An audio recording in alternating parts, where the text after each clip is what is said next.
Assalamualaikum warahmatullahi wabarakatuh. Halo Bapak Guru hebat, salam guru penggerak. Saya Asdita Royatul Hasanah dari SD Islam Al-Ikhlas Karangrejo, calon guru penggerak angkatan 8 Kabupaten Tulungagung. Di sini saya akan mendiseminasikan aksi nyata saya modul 1.4 budaya positif. Sebelumnya, perkenalkan beliau adalah Bapak fasilitator saya dan pendamping praktik saya, Bapak Muhammad Iman Hilman dan Ibu Dian Septi Nur Afifah.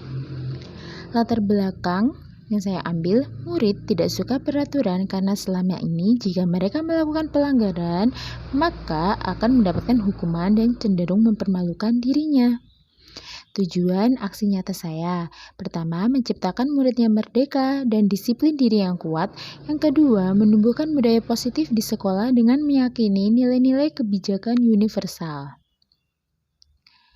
Tolak ukur dari aksi nyata saya adalah terbentuknya keyakinan kelas melalui kegiatan kesepakatan kelas yang dilakukan wali kelas dan siswa. Siswa mampu menerapkan dan menjalankan keyakinan kelas yang telah dibuatnya. Lini masa tindakan atau langkah-langkah tindakan yang pertama terhadap kepala sekolah, terus mengumpulkan rekan guru. Yang ketiga, berkoordinasi dan berkolaborasi dengan wali kelas untuk membuat keyakinan kelas. Yang keempat, memantau, merefleksi, dan mengevaluasi keyakinan kelas yang telah dibuat. Dukungan yang dibutuhkan selain dari kepala sekolah, rekan sejawat sesama guru, siswa, dan juga kepada orang tua wali murid.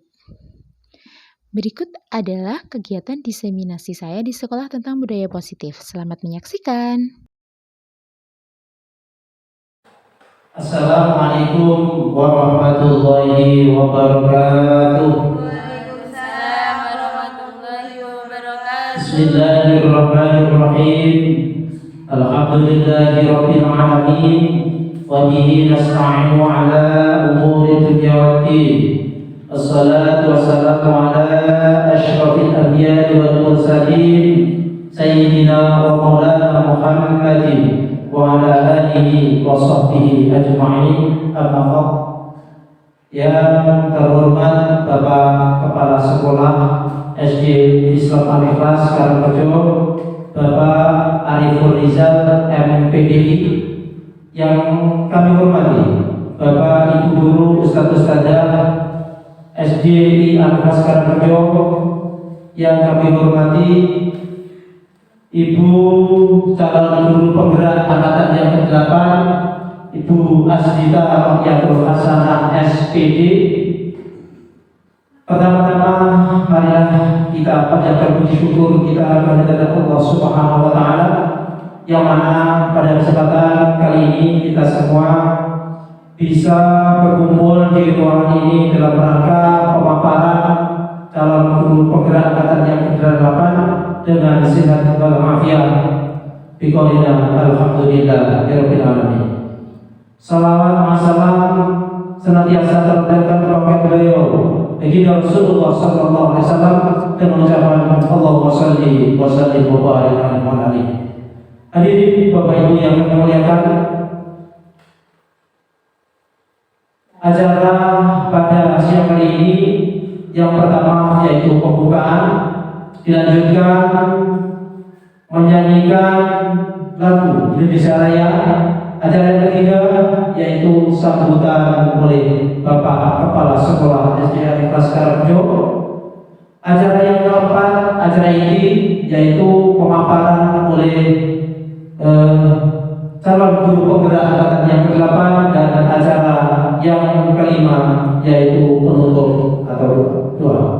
Hadirin Bapak Ibu yang kami muliakan, untuk mengawali acara pada siang hari ini, marilah kita buka dengan bacaan basmalah bersama-sama dengan harapan mudah-mudahan acara ini bisa berjalan lancar dan bisa membawa manfaat dan keberkahan bagi kita semua. Amin ya rabbal alamin. Mari kita baca basmalah bersama-sama. Bismillahirrahmanirrahim. Disampaikan terima kasih. Dilanjutkan acara yang kedua yaitu menyanyikan lagu Indonesia Raya. Bapak Ibu guru hadirin dimohon untuk berdiri. Hiduplah Indonesia Raya. Indonesia tanah airku, tanah tumpah darahku. Di sanalah aku berdiri, jadi pandu ibuku. Indonesia kebangsaanku, bangsa dan tanah airku. Marilah kita berseru, Indonesia bersatu. Hiduplah tanahku, hiduplah negeriku, bangsaku, rakyatku semuanya. Bangunlah jiwanya, bangunlah badannya, untuk Indonesia Raya. Indonesia Raya, merdeka, merdeka, tanahku, negeriku yang ku cinta. Indonesia Raya, merdeka, merdeka, hiduplah Indonesia Raya. Indonesia Raya, merdeka, merdeka, tanahku, negeriku yang ku cinta. Indonesia Raya, merdeka, merdeka, hiduplah Indonesia Raya. Bapak Ibu guru yang kami hormati, hadirin disilakan untuk duduk kembali.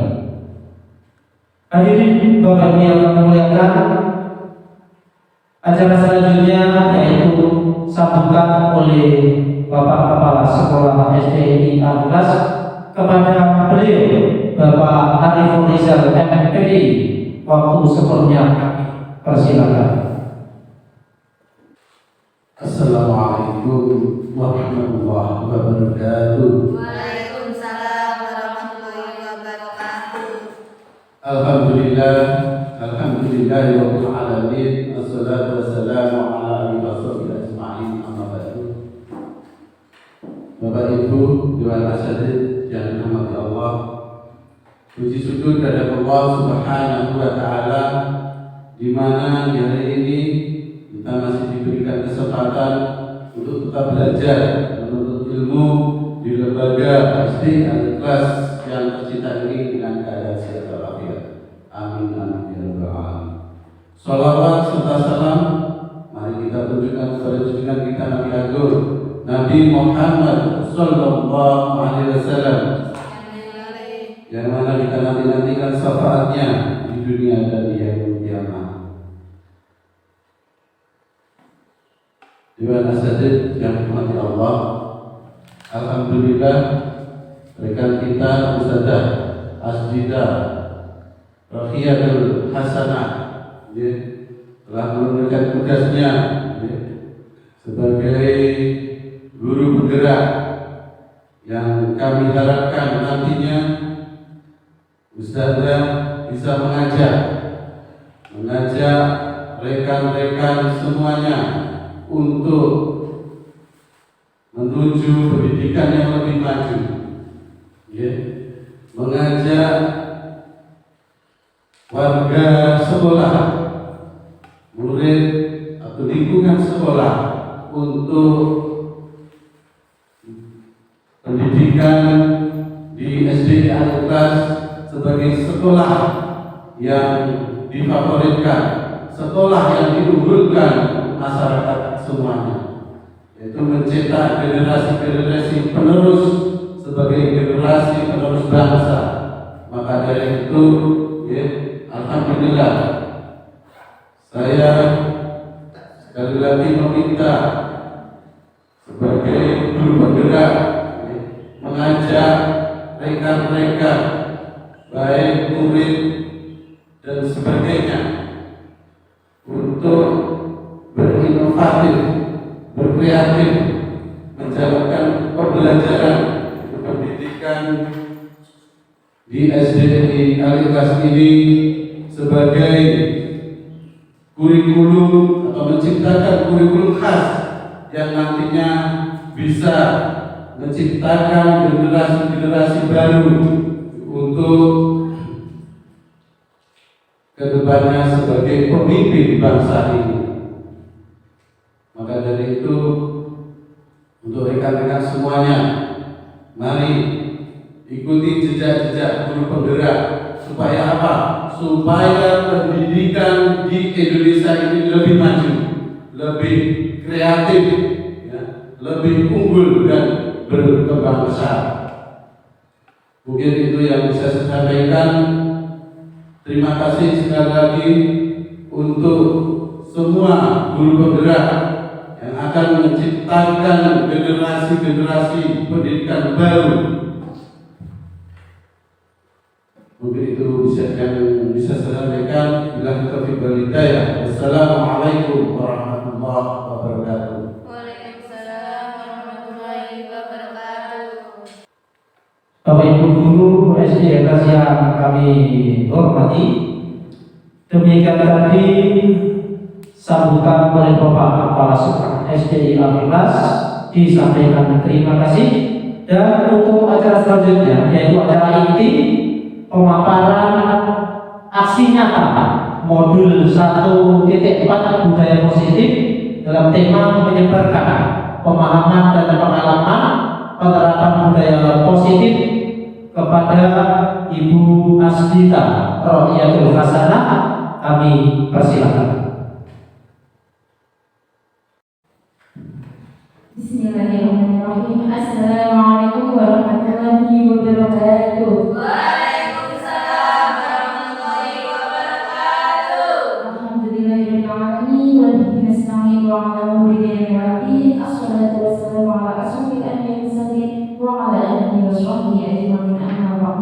Pertama-tama saya ingin mengucapkan terima kasih sebesar-besarnya kepada Bapak Kepala Sekolah SD Islam Al-Ikhlas Karangrejo, Bapak Arif Rizal, dan juga kepada teman sejawat Bapak Ibu Guru Ustadzah SDI Al-Ikhlas Karangrejo atas waktunya. Di sini saya akan memaparkan atau dispensasi tentang menyebarkan pemahaman dan pengalaman penerapan budaya positif, yaitu modul 1.4 tentang budaya positif. Sebelumnya yaitu selamat datang para Bapak Ibu guru hebat. Mari belajar bersama, berkolaborasi bersama, saling mendukung demi mewujudkan disiplin positif di sekolah kita yang tercinta ini. Baik, sebelumnya alhamdulillah pada kesempatan ini yaitu saya di depan ini menuliskan tentang modul 1.4. Sebelum 1.4 itu ada tentang sampai di tahap seperti ini dimulai dari modul 1.1 itu membahas tentang kinerja Dewan Tahara, yaitu dalam pembahasannya kita sebagai pendidik harusnya itu menghamba, dalam artian kita harus melihat segi dari anak didik sendiri, karena setiap anak itu memiliki kelebihan dan kekurangannya masing-masing, memiliki kodrat apa dan kodrat zamannya masing-masing. Jadi kita sebagai pendidik itu harus menuntun anak itu untuk mencapai sesuatu yang bermakna yang diinginkannya. Selanjutnya saja yaitu pada modul 1.4 tentang konsep utama modul budaya positif. Yang pertama yaitu perubahan paradigma belajar. Yang kedua, disiplin positif. Yang ketiga, kebutuhan dasar manusia. Yang keempat, motivasi perilaku manusia. Yang kelima, posisi kontrol restitusi. Dan yang keenam, keyakinan kelas. Yang terakhir yaitu segitiga restitusi. Selanjutnya, pembelajaran dengan paradigma baru. Pembelajaran dengan paradigma baru dirancang berdasarkan prinsip pembelajaran yang berdiferensiasi sehingga setiap peserta didik belajar sesuai dengan kebutuhan dari tahap perkembangannya untuk mewujudkan profil pelajar Pancasila. Yang diketahui kita yaitu sekarang adalah sedang bincang-bincangnya tentang ilmu merdeka ya dalam profil belajar Pancasila itu sudah sangat banyak lagi simbol kayak seperti anak peserta didik harus kreatif, harus mandiri, kita berbudaya berkarakter. Jadi pada pembelajaran disiplin positif ini yaitu mengacu pada profil belajar Pancasila. Selanjutnya yaitu disiplin positif. Disiplin positif ini tuh untuk mendapatkan hukuman. Sebagai pendidik, tujuan kita adalah menciptakan anak-anak agar memiliki disiplin diri, sehingga ia dapat berperilaku dengan mengacu dengan nilai-nilai kebajikan universal dan memiliki motivasi intrinsik. Jadi selanjutnya yaitu disiplin positif itu merupakan salah satu cara menerapkan disiplin positif untuk menumbuhkan kesadaran serta memberdayakan anak untuk melakukan sesuatu tanpa sogokan, ancaman maupun hukuman. Di sini disiplin positif yang dimaksud yaitu gini, seperti contoh, misal contoh kelas anak saya sendiri, saya pernah mengalaminya. Ada anak yang tidak mengerjakan PR. Nah, tidak mengerjakan PR itu dia anak, misal si A bilang, aku tidak mengerjakan PR, aku harus mengerjakan PR, nanti takut dihukum. Nah, di situ dia disiplin, dalam artian dia mengerjakan PR, tapi itu masih belum disiplin positif karena bukan dari dalam hati. Jadi disiplin positif itu seperti dari dalam, bukan dari eksternal ya. Tidak takut karena nanti ada hukuman atau ada yang membawa-bawa, tapi dari dalam hati, ini yang tugasku, jadi aku harus mengerjakan PR itu. Selanjutnya yaitu kebutuhan dasar manusia. Setiap manusia itu pasti memiliki kebutuhan dasar ya, bertahan hidup. Nah, kita sebagai makhluk sosial pasti memiliki tahap-tahapan di mana kita pasti ini bertahan hidup di lingkungan kita masing-masing, baik itu nanti di sekolah, di masyarakat, di rumah, itu pasti tercantum. Selanjutnya yaitu kasih sayang dan diterima. Setiap manusia, setiap makhluk sosial pasti menginginkan kasih sayang. Kasih sayang dari dalam hati, aku tuh pengen disayang. Anak-anak apalagi, anak-anak juga seperti itu. Dan diterima di lingkungan masyarakat, di lingkungan sekolahnya, di lingkungan dia bermain. Selanjutnya yaitu penguasaan. Nah, setiap anak memiliki kayak aku ingin menguasai ini, aku ingin menguasai ini. Jadi memang anak-anak itu unik ya Bapak Ibu. Setelah itu yaitu setiap anak memiliki kebebasan. Dia menginginkan kebebasan. Kita itu kebebasan. Aku ingin bermain, aku ingin belajar bersama teman-teman, aku ingin bermain di luar. Itu memiliki kebebasan dan keinginannya masing-masing. Dan yang terakhir yaitu memiliki kesenangan. Setiap anak pasti memiliki kesenangan yang berbeda-beda. Selanjutnya yaitu motivasi perilaku manusia. Motivasi sendiri adalah dorongan yang timbul pada diri seseorang secara sadar untuk melakukan suatu tindakan dan tujuan tertentu. Motivasi ini bisa dari internal maupun eksternal. Jadi internal itu dari dalam diri. Kalau eksternal itu mungkin ada dari keluarga atau teman atau melihat anak, melihat temannya gini, aku jadi begini ini. Selanjutnya yaitu melakukan sesuatu untuk menghindari ketidaknyamanan dan hukuman. Murid itu melalui disiplin diri karena takut apabila dihukum. Ini motivasi dari ekstrinsik ya. Lalu ada lagi mendapat imbalan atau penghargaan dari orang lain. Murid melakukan disiplin karena ingin mendapatkan imbalan. Ini motivasi ekstrinsik juga, yaitu dari luar. Dan yang terakhir yaitu menghargai nilai-nilai kebajikan dari diri sendiri. Murid dapat melakukan disiplin diri karena ia sadar akan nilai kebajikan dirinya. Ini merupakan motivasi intrinsik. Nah, bagaimana cara kita sebagai guru melabelkan atau menjadikan peserta didik itu memiliki menghargai nilai-nilai kebajikan diri sendiri, yaitu dari dalam intrinsiknya. Tidak takut, misal melakukan sesuatu itu tidak tertakut karena nanti aku dihukum, nanti aku ingin dapat penghargaan. Jadi dalam dirinya sendiri. Inilah yang aku diaplikasikan dengan disiplin positif pada modul 1.4 itu sendiri. Selanjutnya yaitu konsep disiplin dengan identitas gagal. Nah, di sini ada hukuman dan juga ada tentang satunya yaitu konsep penghargaan. Ini dia efeknya. Hukuman menyakitkan. Hukuman itu dapat mengakibatkan anak memiliki mindset yaitu menyakitkan, tidak nyaman. murid takut, hukuman memaksa, murid menyembunyikan kesalahan, murid menjadi rendah diri. Jadi, misal suatu ketika kita menghukum, saya sendiri juga pernah mengalaminya ya, kita menghukum murid sendiri itu tidak kurang efisien dalam artian kalau misal menghukumnya itu di depan kelas, nanti dia karena setiap anak memiliki pemikiran yang berbeda-beda. Ada yang ketika dihukum nanti dia merasa malu, aku gini jadi tidak aman, sekarang aku malu, sekarang aku gini. Nah, bukan seperti itu. Terus satu lagi ada penghargaan itu ternyata tidak efektif juga. Tidak efektif, merusak hubungan, mematikan kreativitas, menghukum dengan sistem ranking, kapasitas untuk menghargai dirinya sendiri.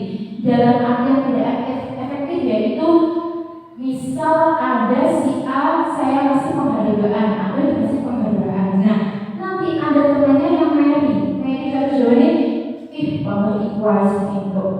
Terus setelah itu mematikan kreativitas adalah nanti ada anak satunya bilang adalah itu paling nanti yang dapat hadiah tetap itu aja. Jadi ternyata penghargaan berupa itu tidak baik.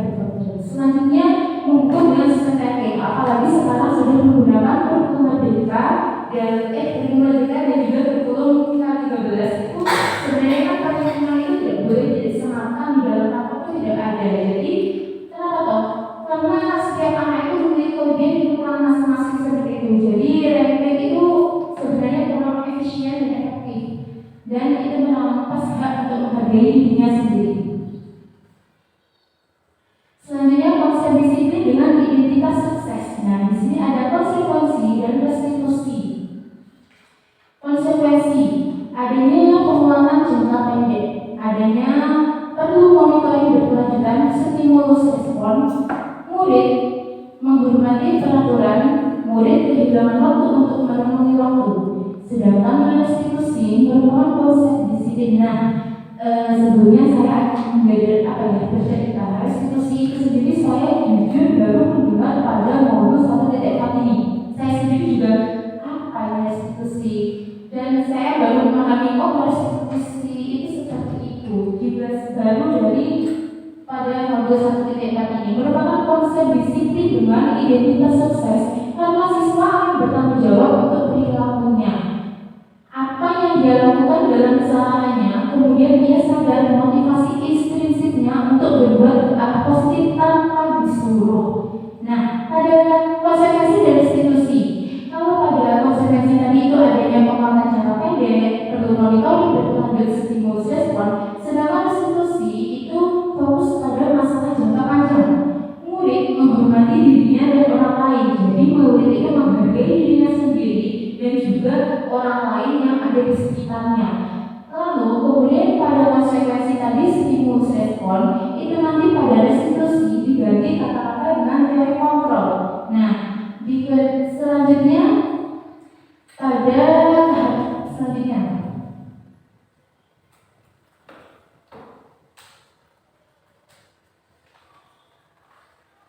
konsep disiplin pendekatan restitusi, yaitu sebuah cara untuk menanamkan disiplin positif pada murid.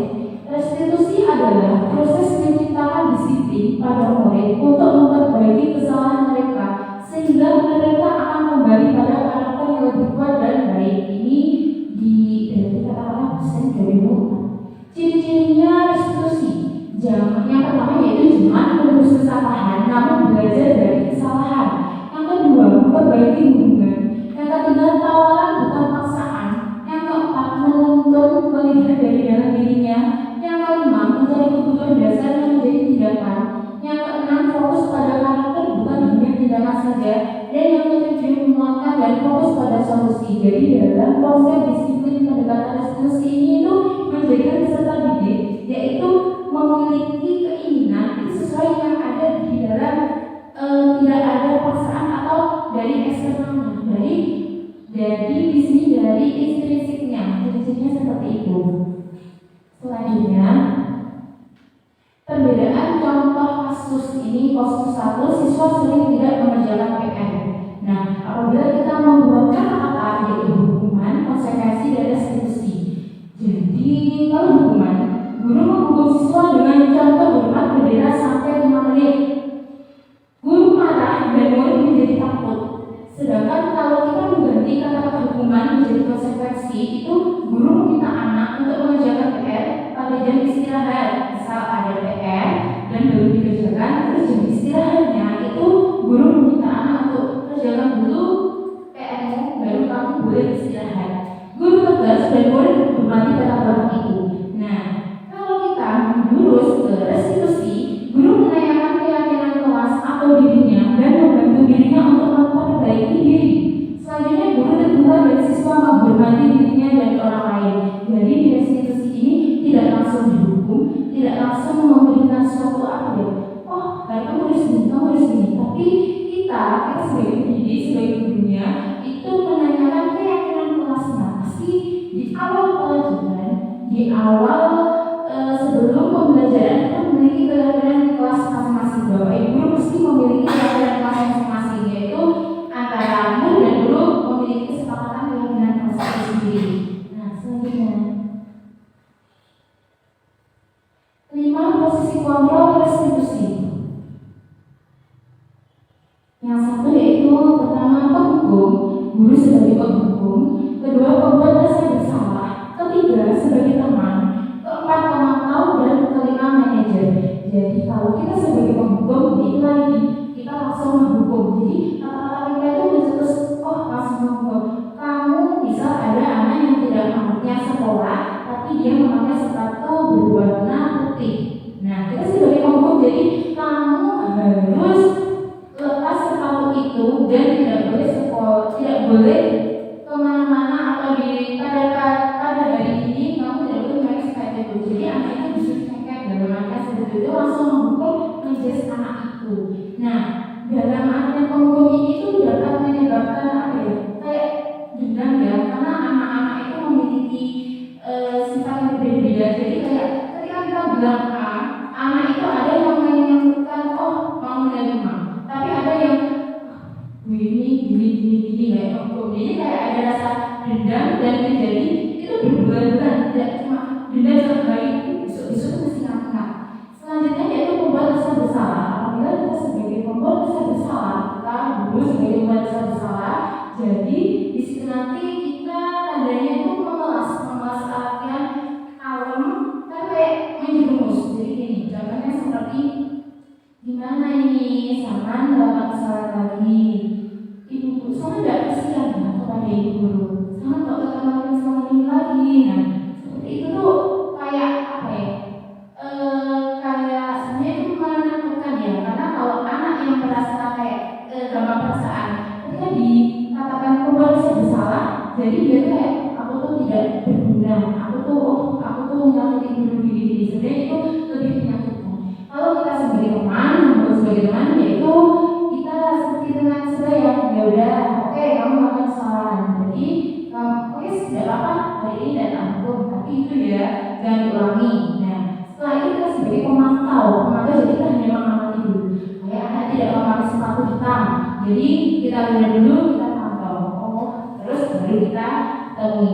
Kalau ini yang manajer itu paling tinggi tahapannya ya. Jadi kita tuh kalau sebagai manajer itu kayak sosok yang lebih efektif dalam artian ini tahapan menghukum, tapi apa ya, cara bahasa halus itu lebih enak, lebih anak-anak juga sama kita itu saling berkolaborasi dalam artian tidak akan mengulangi kesalahan itu lagi. Lanjut dulu.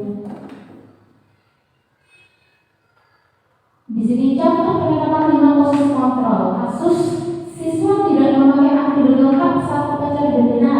Nah, di sini contohnya ya Bapak Ibu, penghukum. Kalau penghukum kata-katanya, satu ini adalah sekolah berdiri di depan barisan teman. Selanjutnya pembuat rasa bersalah. Berapa kali guru harus bilang, berapa kali guru harus kasih tahu kamu. Guru kecewa karena selalu saja mengulangi kesalahan yang sama. Kalau sebagai teman, ayolah tertib buat Bapak Ibu guru ini bangga. Kali ini tidak apalah kalau salah. Selanjutnya yaitu pemantau, sama seperti memberi konsekuensi pada siswa. Kamu kali ini sudah melanggar, apa konsekuensinya? Dan yang terakhir yaitu sebagai manajer, tidak bisa langsung berhasil, tapi ini secara bertahap ya.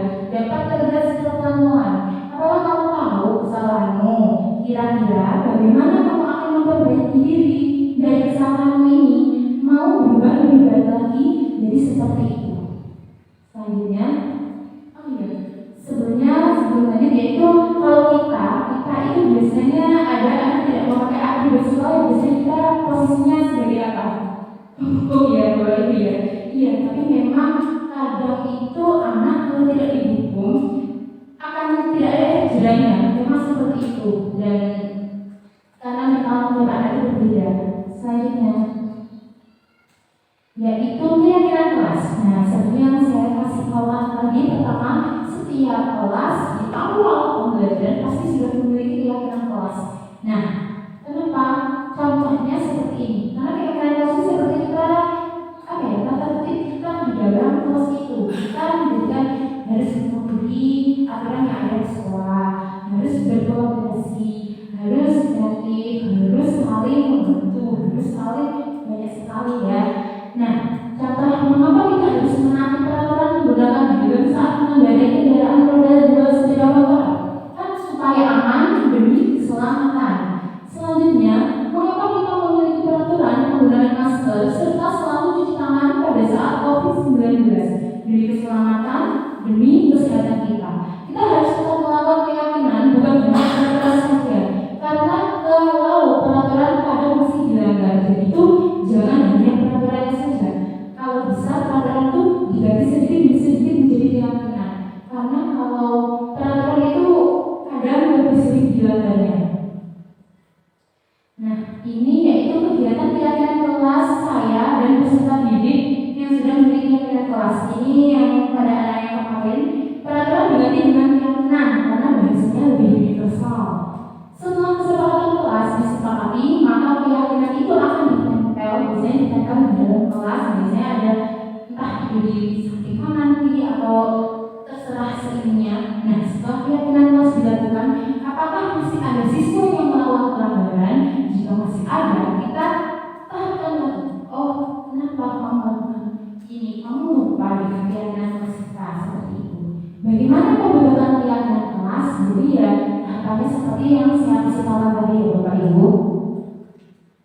Pendekatan segitiga restitusi, yaitu yang pertama yaitu ini biasanya agak tidak indah ya, tapi tidak apa-apa. Menghubungkan menstabilkan identitasnya. Selanjutnya yaitu validasi, dan yang terakhir yaitu ya sebagai menanyakan. Lanjut Bu. Ini contoh pendekatan segitiga restitusi bersama Cantika, karena kemarin kita ada pembelajaran yang nyontek. Bu bisa melihatnya.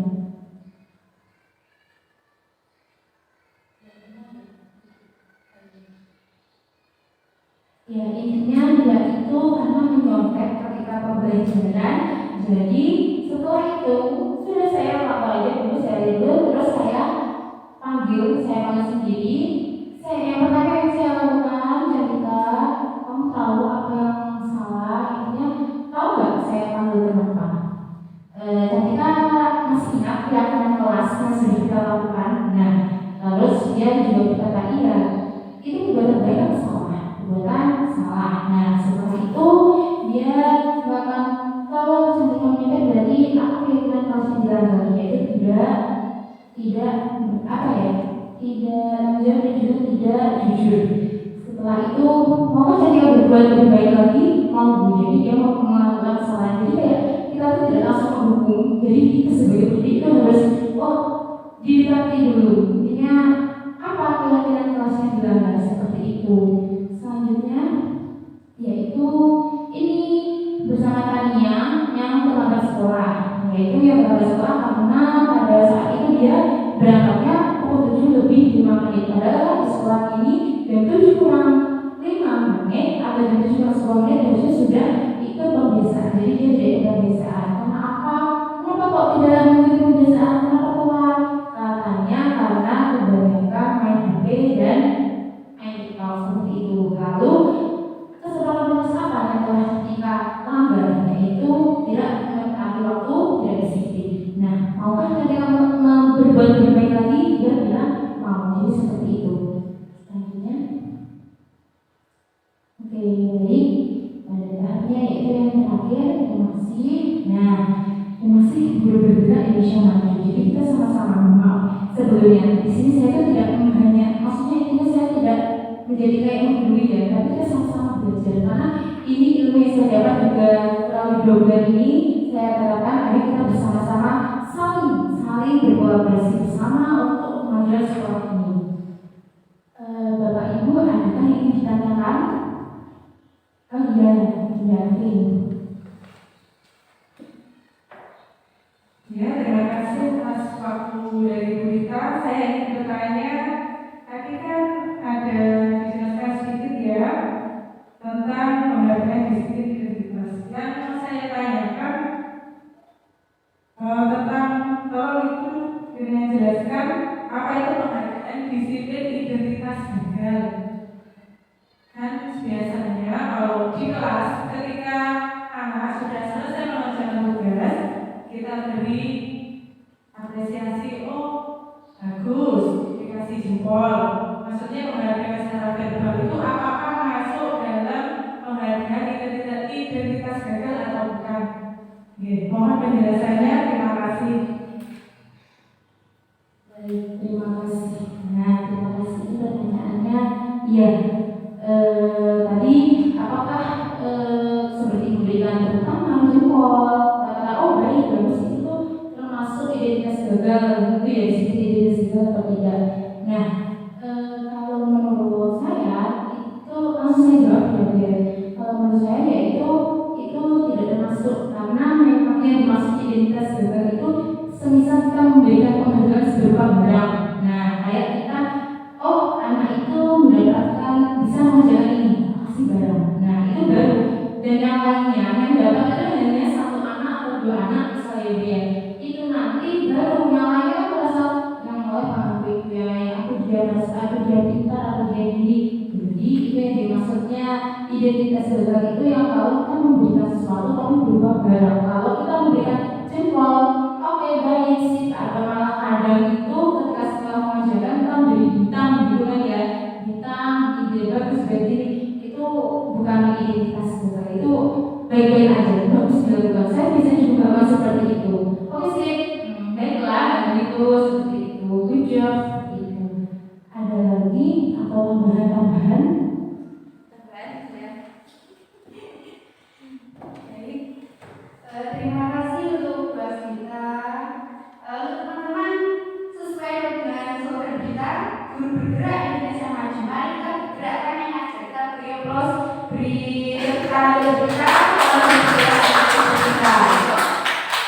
Ya, di sini saya sedikit memberi dukungan untuk kita ya. Kita saling bersama-sama karena telah memberikan ilmu, telah membukakan materi yang begitu sangat luar biasa mengenai tentang konsep apa tadi, utama tentang disiplin positif, tentang keyakinan kelas dan sebagainya tadi. Nah, dengan adanya tersebut kita juga dapat menerapkan di pembelajaran kita mengenai keyakinan kelas, mengenai disiplin positif untuk anak-anak kita agar lebih maju, agar lebih memiliki karakter yang disiplin dan karakter yang luar biasa untuk menjadikan siswa itu lebih maju dan lebih berkarakter sesuai kurikulum yang di sekolahnya. Dan ini sedikit bertanya ya kita saling bersama-sama.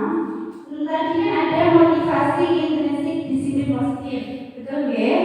Nah, itu tadi kan karakter siswa itu kan kita tahu berbeda-beda. Dari karakter siswa tersebut, cara kita agar hati siswa itu tergerak untuk meyakinkan cara motivasi intrinsik dari siswa-siswa tersebut dengan karakter yang berbeda itu menurut panjenengan bagaimana? Terima kasih. Terima kasih pertanyaan dari Bu Titi dan juga penambahannya ya.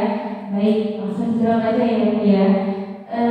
Bagaimana mendekatkan siswa kan setiap anak itu memiliki karakter berbeda ya dalam penanganannya. Iya, memang seperti kita ini, kalau kita sebagai wali kelas itu sebenarnya lebih gampang dibanding guru kajian ulang karena kalau kita sebagai wali kelas kita bisa setiap hari ketemu pasti itu meskipun hanya berapa jam itu pasti ketemu. Nah, kita deketin dulu. Kalau menurut saya datang itu saya deketin dulu. Seperti yang kemarin, kalau kemarin itu ada seperti semacam cecok dalam artian anak ini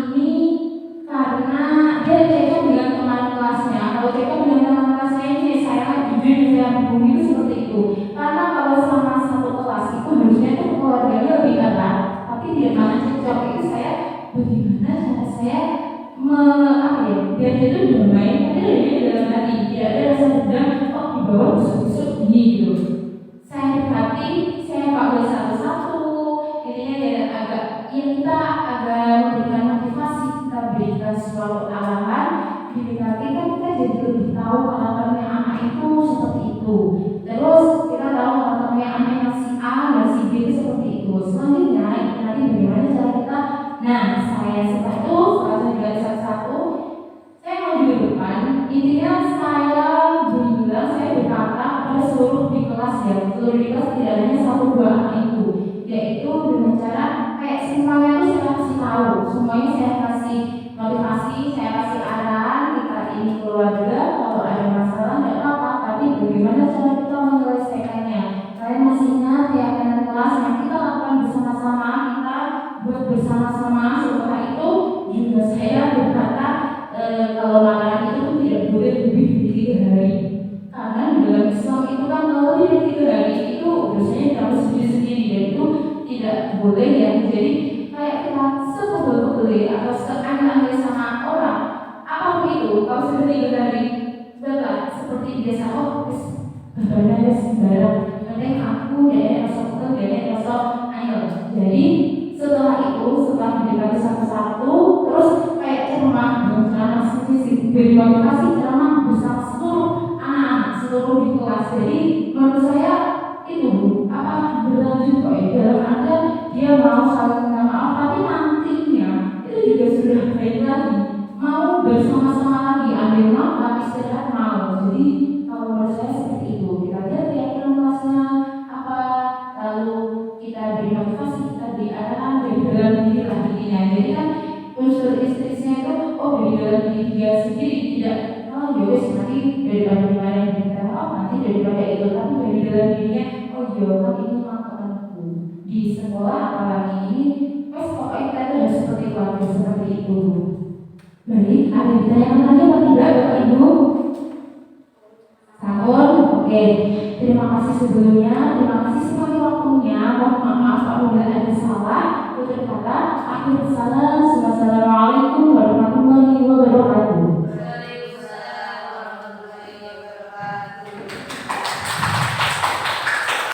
Hadirin Bapak Ibu yang kami muliakan, alhamdulillahirabbil alamin. Kegiatan ini pemaparan oleh calon guru penggerak yaitu Ibu Asdita Royatul Hasanah telah selesai, dan mudah-mudahan bisa menambah ilmu bagi kita semua dan membawa manfaat dan keberkahan bagi kita semua. Amin ya rabbal alamin. Dari saya sebagai pembawa acara, mohon maaf apabila ada kurang lebihnya, saya mohon maaf yang sebesar-besarnya. Saya akhiri billahi taufiq wal hidayah wa hidayah. Assalamualaikum warahmatullahi wabarakatuh.